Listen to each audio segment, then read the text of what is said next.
আচ্ছা, শীতটা কদিন পরে বলুন তো? বেশিরভাগই তো আমাদের গরমের মধ্যে দিন কাটাতে হয়।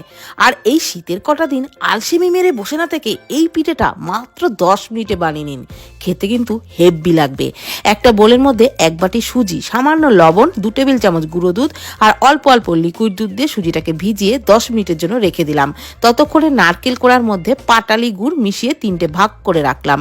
এদিকে যে সুজির ব্যাটারটা তৈরি করে রেখেছিলাম তার মধ্যে আরও কিছুটা দুধ আর বেকিং পাউডার ভালো করে মিশিয়ে নিলাম। তারপর স্টিলের বাটির মধ্যে তেল ব্রাশ করে নিয়ে ওই ব্যাটারটা হাফ বাটি করে দিয়ে তার মধ্যে ওই নারকেলের পুরটা দিয়ে তার উপরে আবারও কিছুটা ব্যাটার দিয়ে ওপর থেকে একটু কিশমিশ দিয়ে সাজিয়ে দিলাম। কড়াইয়ে জলের মধ্যে একটা স্ট্যান্ড রেখে তার মধ্যে থালা চাপিয়ে ওই পিঠেগুলোকে দিয়ে 10 মিনিট মতন ভাপিয়ে নিয়েছিলাম।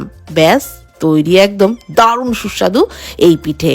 তাহলে হাতে গোনা মাত্র কয়েকটা দিন আলসেমি না করে এইভাবে সুজির ইনস্ট্যান্ট ভাপা পিঠে বানিয়ে নিন, হেব্বি লাগবে।